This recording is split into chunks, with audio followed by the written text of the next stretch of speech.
So I'm delighted to welcome Guy Moxey, who's Vice President of Power Development at Wolfspeed and has got long experience in the power semiconductor industry. Wolfspeed is the original developer and one of the leading companies in silicon carbide, so is right at the heart of what's going on in the world of power and electricity and how that affects the semiconductors and electronics OEMs. So we're going to have a conversation today about silicon carbide and about where the power world is going generally. Guy, welcome and thanks for joining us on ipXchange. Smashing, Tim. Thanks for letting me be here. Looking forward to it. Our pleasure. All right, very good. So I want to start by talking about sort of the overall kind of context for the use of power semiconductors and the pressures that are on power semiconductor companies to make their devices ever more efficient. So we can look at sort of trends over the past 20, 30 years and see that on a per capita basis, electricity consumption has generally declined in the industrialized world as we've developed more energy efficient technologies, LEDs and so on, made fridges and washing machines and other kinds of appliances more efficient. We've reduced standby power. So while we all own more stuff, nevertheless, electricity consumption per head has declined. So there's been that sort of that trend overall, but today we're seeing a huge increase in actual total demand for electricity generation. There are various reasons for that, but probably the biggest and most obvious one at the moment is artificial intelligence, AI. Can you sort of give us your sense of what you're seeing about what kind of pressures there are on electricity generation and sort of the effect of or the impact of AI on that? Yeah, I mean, you said a good thing. In the last 20, 30 years, we've done a fairly good job of being more efficient in the energy we use. You said it. Fridge freezers, you've got energy, you go for the ones with the green bars, heat pumps and everything else. So we've been wise. We've still got to do a lot more, right? We've got to do a lot more. But then these huge gorillas come along that just consume what's above a terawatt, exawatts of energy, because that's the scale we're talking here. We're not talking milliwatts. Saving the world milliwatts at a time will take a very long time. And these gorillas come up and they're just going to suck up, now this is a bit future tense now, because we haven't really seen the demand of AI from an energy point of view yet. That's interesting because I see, we're talking in October 2024, I see announcements about individual companies, data center owners, Microsoft or Google or whatever, going into negotiations to fire up previously decommissioned nuclear power stations just in order to run a data center. I mean, that already looks to me like there's huge pressure on the generation system. You're saying we haven't even begun yet. It's just about to get worse. I think we're just at the start of it. A lot of discussion we will need. A data center will use. It's all sort of present to future tense. Yeah. So we're starting to see them spool up, but not in what it's going to be in 5 years' time. And this is step function of energy required. Yeah. Absolute step function. And it's not energy to heat people's homes or to cook their meals. This is to process data. Yes. Yeah. Okay, so there's an argument, do we really need that compared to some of the obvious stuff we need, but it's going to happen. And this is exawatts, it's terawatts of stuff. I think you mentioned nuclear power stations. Lots of data on this, and I don't know if it's right or wrong, but the average AI data center is meant to consume per year the equivalent of 3 nuclear power stations worth of use. Yeah. That's massive. Yes. And there's going to be hundreds to thousands of these AI data centers. Yeah. Now, there's data centers already everywhere, and they've got enough problems by themselves, just for processing cloud stuff. You've seen, I look at articles and I smile because they're looking at trying submersible data centers because they just get too hot. And this is for today's stuff. Add the AI effect and it's just going to be like mind-boggling. Yeah. I'm worrying. Yeah. Can you see, you're describing that as kind of as inevitable. Can you see any sense in which there might be governments or industry kind of coming together to say, actually, we've got to limit the scope of AI. We've either got to limit the size of the models. I mean, these large language models just, they become more effective the larger they are, and so there's endless pressure to make those models ever larger. Can you see any sense in which there might be pressure to actually limit that growth or to limit the application of AI, or is it's just a runaway train? I would hope that there will be some control, but I think it's like anything in the world. Once something gets unleashed, it goes out of control first before it gets reined back in. This is only my personal opinion, but I predict that's what's going to happen. It's going to be the Wild West for a period of time. How long that period of time is and how that really goes, that, various legislation bodies and institutions will be watching it very closely. And there's always the prophets of doom that are saying it now, and there's always people that are saying, no, it's going to be no problems. It will be somewhere in the middle, and then they'll start controlling it in. And there'll be M&As and things consolidations will happen like in any high-tech industry as well. History repeats itself in themes, doesn't it? So I think, I would think the next 10 years is going to be Wild West at least. Yeah. And the industry's got to find itself as well. Yeah. And to be clear, in this, you're just, in the sense that the thing that's to blame is demand. It's just that the AI has got extraordinary functionality that people really, really value and really want to take advantage of. Apparently. So it says. Yeah, absolutely. So you're not here blaming the data center operators or the server manufacturers, or indeed the manufacturers of the components that go inside the servers for making devices or products or systems that are grossly inefficient or profligate users of energy. It's just that these things are just scaling up and scaling up and scaling up. And yeah, I think so. I mean, none of this is grossly inefficient at all.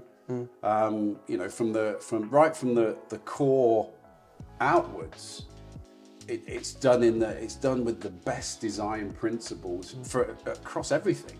So none of this is inefficient. It's not like we're working our way through a steam engine before getting into a diesel engine before getting to an electric train. These have got 20, 30 years of data center processing heritage. Yes. And from a nuts and bolts, AI is just a turbocharged data center, isn't it? Really, when you look at hardware. Yeah. So they've got all of that legacy to call on, which is brilliant, which is absolutely outstanding. So this is from day one being approached in the most efficient way. So there's no negligence there. I think it's just pure demand. And I don't know. I'm not a marketeer, study of human civilization type of person, but are we going to see a peak in this usage and then it drops down to a steady state? Everyone rushed out in, you and I remember this, the 2G cell phone era. Indeed, yes. And back in 1990s. And then the year 2000, and we saw this huge bubble for comms, for mobile comms, and then I say burst, well, it felt like it burst because everyone's business collapsed if you're in the hardware world in the year 2000. But it meant just getting steady state, and then everyone, just got used to absorbing cell phones, and it became day of life. So, is that going to be a similar thing in AI, or is it just going to carry on going up and up and up in some sort of hockey stick fashion forever? I don't know. I don't know. I mean, there's a good argument for saying that actually we really are at the very early stages of AI, and it's got a long way to go in its growth because at the moment people are trying to use sort of AI to mimic or replace existing functions or processes, and actually many people think that the best use of AI will be in finding whole new ways of doing things, whole new ways of processing, solving problems or whatever. Yeah. We haven't even really started that because people are just starting to get their heads around that. That's right. So the growth is very likely to continue at a very fast rate. So in terms of how this problem of energy generation gets solved, because I mean the fact is that, as you say, we've talked about kind of trying to fire up mothballed nuclear power stations or whatever. That's just sticking plaster, isn't it? I mean, that's just trying to solve the problem short term. Long term, then we, society, industry, needs a massive scale up of energy generation capacity, power stations, solar farms, whatever, to meet the growing demand for energy that AI is going to put on the system. how do you see that working? I mean, you know, is if you like a free market system going to solve this? You know, the demand will be there, that the electricity will be paid for. So in theory, there's an incentive on generating companies to build more capacity to meet the demand. Does it work that way, or does it, or is it a much more? Yeah, honestly, Tim, it's the age-old problem. So we started this conversation about, you know, using energy more efficiently. So yes, that's the first tick in the box. But we need a massive bucket more energy. Yeah. Right. So it's not just using what we've got more efficiently. That's what happened. But this huge injection of energy has got to happen. So then you know, which is the power industry's, you know, mindset. What we use more efficiently, but then we've got to generate more efficiently, and of course greener. You know, the whole problem of this, the world that we face for absolutely. We haven't even talked about the climate, have we? But of course this is going to be done in a way. I mean, that's just implied. Yeah, absolutely. You know, just absolutely implied. So yeah, we could fire up hundreds more nuclear power stations. We could dig more, you know, drill for more oil, burn more coal. But you know, we're sitting here in the UK, and I landed on Wednesday from the US, and I turned on Radio 2, listening to the news, and I think they're turning off their last coal power absolutely plant yes week. It's been an absolute landmark moment for the UK. That's right, the end of coal power electricity generation in the UK, and that's, you know, a great thing for the climate. But it means that source of supply has now gone. That's a few terawatts disappeared. Indeed. So we've got to generate more energy, and it's got to be clean. We've got to use more energy more efficiently, but there's also the linking bit in the middle, is we've got to move around this energy as well, and that's you know, the grid system is incredibly inefficient. Yes. We recognise today, before even AI, that the grid system's rubbish. So we've got these three problems we've got to attack, and we can all focus. You know, the AI cores, the embedded stuff, and the AI gets all the attention, quite rightly so, because you know, these things are making it happen. But you know, power electronics and power generation is, we call it behind the fence. No one ever looks at it. No one ever sees it. You know, when you're on your laptop, you're never wondering where that power's coming from. You just plug it into the wall and assume it's there. Yes. Yeah. So this is a three-wave problem, and technologies like silicon carbide actually help in all three of those spaces. Yeah. Yeah.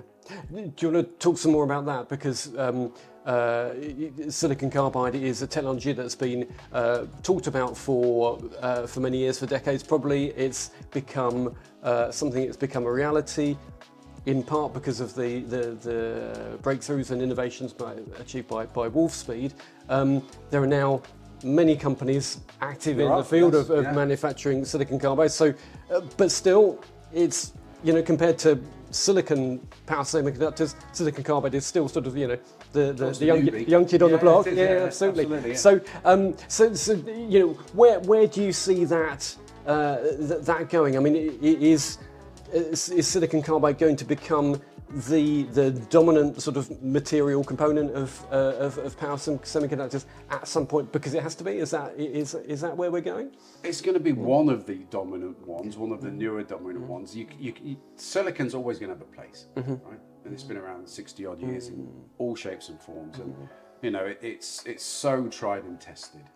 But compound semiconductors, like silicon carbide or its cousin gallium nitride, are now really flexing their muscles, and thankfully they are. Thankfully they are, because they do everything that silicon can do. They just do it a bit better. Now, this is not a superconductor. This is not an ideal semiconductor. And I read interesting articles about, you know, diamond-based stuff and everything else. Great, but that's decades away in reality. Because you know, 40 years ago they were having this discussion about silicon carbide, and it's 40 years later. Now, we've been commercial for 15 odd years. The world has really embraced silicon carbide for 8 to 10, so it takes a long time. It takes a long time, and silicon's still chugging away. You know, I say this a lot. It's like my school report every year. okay, but could do better. Every subject, every teacher wrote that. And that's what silicon is like now. Okay, but we need to do better. And with technologies like silicon carbide and GaN on the lower power side of things, we can do better. And it's now proven, it's reliable. 10 years, I've been in this game, actually 12 years. The conversations were, what is it? That was 10, 12 years ago. We've read about it, what is it? Yeah, we get used on spaceships and stuff. 5 years ago, the conversation had really sped forward into, we know what it is, tell me how to use it. We know it's reliable, we've seen it, we know the costs are getting to a better place. Tell me how to use it. Help us to use it. Help, you help us to help them. That's the embrace that we're seeing. Data centers, traditional data centers, so for cloud computing, were actually the first industry to adopt silicon carbide. That's interesting because I think in recent years, a huge proportion of the capacity that you've been able to produce as an industry of silicon carbide devices has been sucked up by the automotive industry. In recent years, absolutely. Yeah, very recent years. But it was data centers actually who first embraced data centers, and this shows you how conscious the data center world is, and I'd throw IA into that as well. They came up with these standards for power supplies because behind the fence in a data center is the power. You don't plug your NVIDIA chip into the wall. It'd be pretty catastrophic if you did. That power needs to be shaped and controlled and regulated. So, and data centers being in high power for 24/7 said we've got to be efficient, and they started to set these standards. And that's partly to do with energy costs, but a lot to do with trying to reduce the need for cooling as well. A combination of everything, right? And so it got to the point, and this is where okay but could do better thing comes back in with silicon. About 8 years ago, it got to the point where silicon couldn't hit the next standard of the data center power efficiency. So they had to do something. And silicon carbide happened to be tested and quantified by then, so they were the first people to adopt it, which was great. So I have hope for the AI data center world as well. So, but don't forget, soon after the data center adoption 10 years ago, the next big wave for silicon carbide was solar. We had the solar boom in Europe and then China. Silicon carbide, because again, if you're eking out every little ray of energy from the sun, you don't want to waste it. And if you're a couple of percent more efficient, it all makes a difference. So that was the next wave. And then, as you said, EV started to come in. And there, because it's you're not plugging into a wall. You've not got this massive source of energy. Pay for it, but it's massive. You've got a battery. So if you can do an extra 50 miles on the range, that's pretty important. Absolutely. Yeah. So silicon carbide has its role to play in, so going back to where we started the discussion and the forthcoming crisis that we potentially face in lack of generation capacity. Silicon carbide sort of helps at the margins here, because for every sort of if it on a conventional, say, silicon-based power system, if you needed to add 100 watts of generation capacity, then maybe with silicon carbide you might be talking about adding sort of 97 or 98 watts of capacity instead of 100. And so if we're using more silicon carbide, we're having to actually create slightly less generation capacity. That's right. And it doesn't sound impressive when you say on the margins, but it's absolutely true, because we're talking a few percent. A silicon power supply is going to be mid-90s% efficient at worst. 30 years ago it would be terrible, it would be 80-70%.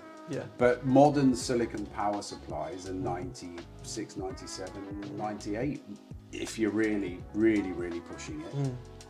And so it's good already. And nothing's going to be 100%. Obviously there's always going to be losses. But if you can get, if you've got 96.5% efficiency and you go to 98.5, you've got 2%.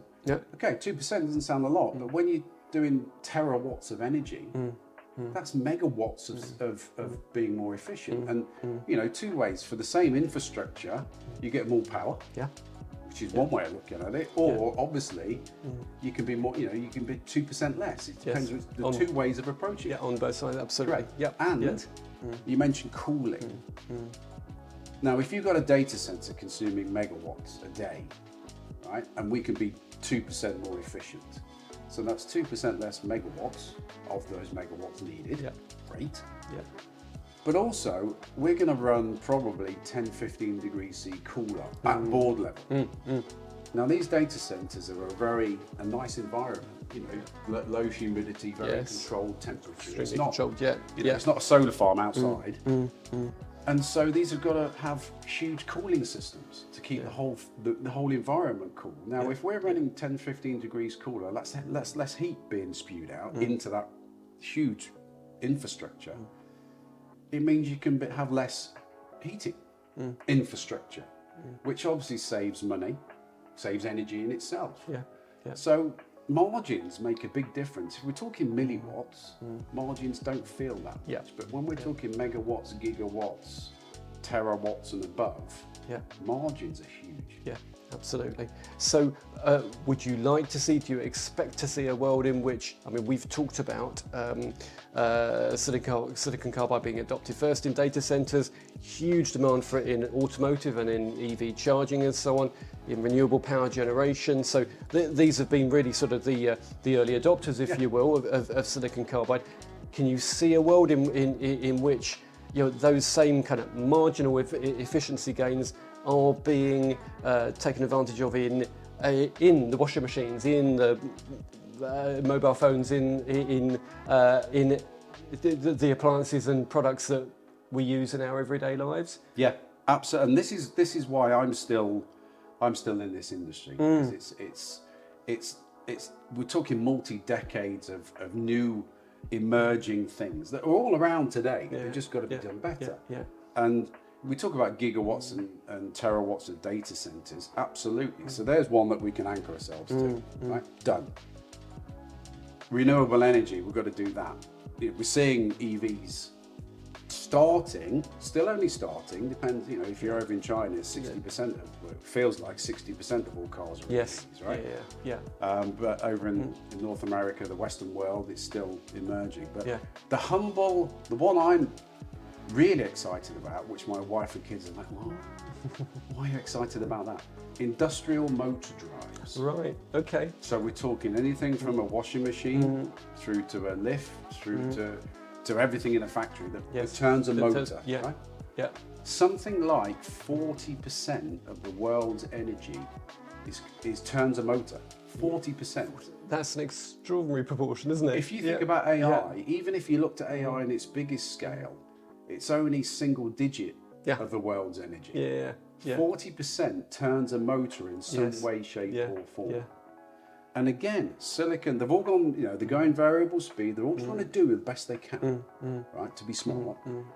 And silicon, the IGBT, has been around a long time, because when I came out of college, it was all IGBT. Tried and trusted. Yeah. And again, you're looking in the 90s, mid-90s of % of efficiency with a good design drive. If we can take that to 98.5, something like that, 2 to 2.5% more efficient here. And the drive can be smart, so if it can vary its load, it's more dynamic. Then you think 2.5% of 40% of the world's energy. That's what excites me. Now, the barriers, that's a time lag though. Now, if you're installing a brand new data center tomorrow, you go for the most efficient. No one's going to rush out and rip out all their old motor drives in every factory, every lift shaft and everything else. So that's got to be when there's new construction, new things, retrofit. So that's going to take a long time. But that's where actually I think the biggest impact is going to be. Okay. So we're talking about a huge expansion of silicon carbide demand.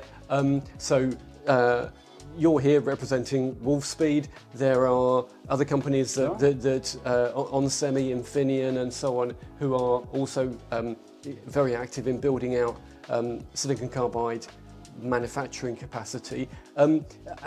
Does it feel to you as though your bit of the industry, the silicon carbide bit of the industry, is ready to scale up in the way that that is necessary to meet this, this coming demand? We are in a mad rush. Yeah. The silicon carbide industry has hit, I think it hit that trigger point 5 years ago. Right. Right, and this is when everyone started to get their eyes on investing. Now, 5 years ago, it was, okay, you're going to do it now. We know there's going to be the continued huge demand. And yeah, the world's been a bit weird in this last few years. But even any data report you look at, if silicon carbide worldwide is a few million today, billion today, in the next 10 to 15 years, it's going to be 20, 30 billion. Yeah. Which is getting to the same size as the silicon power industry. Yeah. All in a very short space of time. So yeah, this is the land rush for capacity. Yeah. Yeah. We kicked off ours 2019, and our first new mega fab is now fully open. Bad time to kick it off just before COVID. Up in New York State, in Marcy, New York State, but that's now fully up and running. It's we're ramping to fully load it. Everything's good. You can't just be fully loaded overnight. And we've got another huge materials fab in North Carolina that now is starting to fire up and grow crystal balls. Some of the people that you mentioned, their capacity is coming online in the next year to 2 to 3, because it's a 4-year program. The question is that still going to be enough? Yeah, it's going to be a lot more than there is today, but there's going to be a lot more cars. Most cars that we see and our competition see are going to have silicon carbide. Yes. Yeah. There's certainly more gigawatts of solar being installed every year. There's more data centers being installed, etc., etc. So, you need charging to charge cars. Yeah, absolutely. So your industry is really scrambling to keep up with I think the growth. Scrambling is a good idea, but you can't rush it. You can't compromise. Yeah. And have the fabrication problems kind of been solved? I mean, silicon carbide is a more difficult product to fabricate than product to make. Silicon. It's horrible. Yeah. It's like the third hardest substance on the planet. Yeah. It's not even a natural substance. It's fabricated because it came out of a meteor, apparently. Right. Yeah. So you can't just dig it up. But it is special sand and special coal, and you've got to fire the materials at half the temperature of the sun. This is nasty stuff. Yes. Yeah. Really doesn't want to be made. But, Yes. We've had nearly 40 years of doing it, and I think there's still always perfection to strive for, but we're getting there, and a lot of other people are investing in that know-how as well. We've got 40 years a head start. So it's. I wasn't around when silicon hit its pivotal point 30 years ago, 40 years ago. I don't know, but it's probably repeating the history of that. Yeah. Okay. And we can see that there's been in recent years a real push by governments to try and kickstart certain kinds of silicon fabrication locally or regionally. So we've had the CHIPS Act in the United States, the EU CHIPS Act in the European region. The Chinese government is investing massively in trying to build out its homegrown semiconductor industry. There can be a little bit of a pressure to try and be sexy in the way that investment happens, and to do it sort of like the leading edge nodes, and sort of be pushing forward sort of down into the sort of sub 2 nanometer, sub 1 nanometer, that kind of real bleeding edge kind of manufacturing. That's not silicon carbide, is it? So silicon carbide is not sexy. Well, I mean, we've discussed how important. We discussed how important it is, if not sexy. Are you seeing? I mean, we were talking earlier about the sort of the push to increase generation capacity of electricity, and how important that's going to be for the health of societies and economies in the next 5, 10, 15 years. And that being a social or a governmental problem in part, is not the growth of silicon carbide capacity equally then, in the same way, potentially partly a society's problem or a government's problem to help solve? Yes, And are you seeing enough of a focus from governments? I mean, let's talk separately about the US, about Europe, and about Asia. Is silicon carbide getting enough? Is it enough in the picture compared to these real leading edge? I think it's definitely in the picture. It's definitely. I mean, there's things I can say and things I can't say. Yeah. Obviously, we're an American company. Yeah. And we did get funding for our mega fab up in New York, in New York State.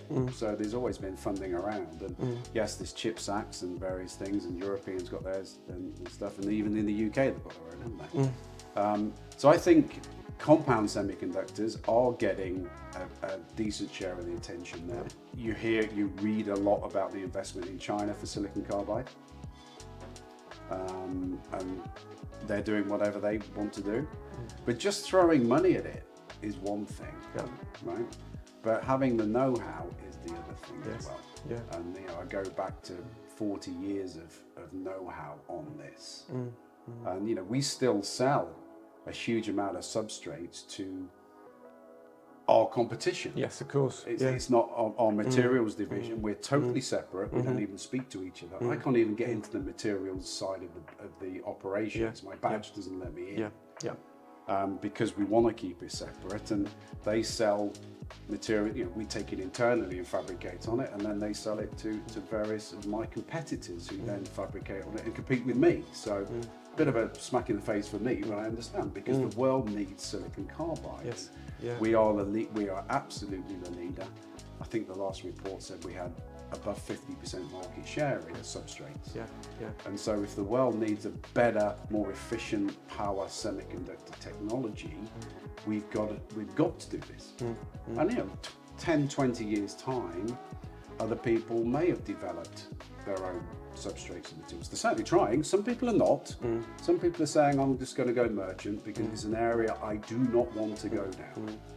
But then other people do want to be vertically integrated like we are, because it does give you those connections and cycles of learning. So there is an advantage, but it's just not for the faint-hearted. As you were saying, this material doesn't want to be made, so it's really difficult. Yes. Absolutely. Yeah. All right.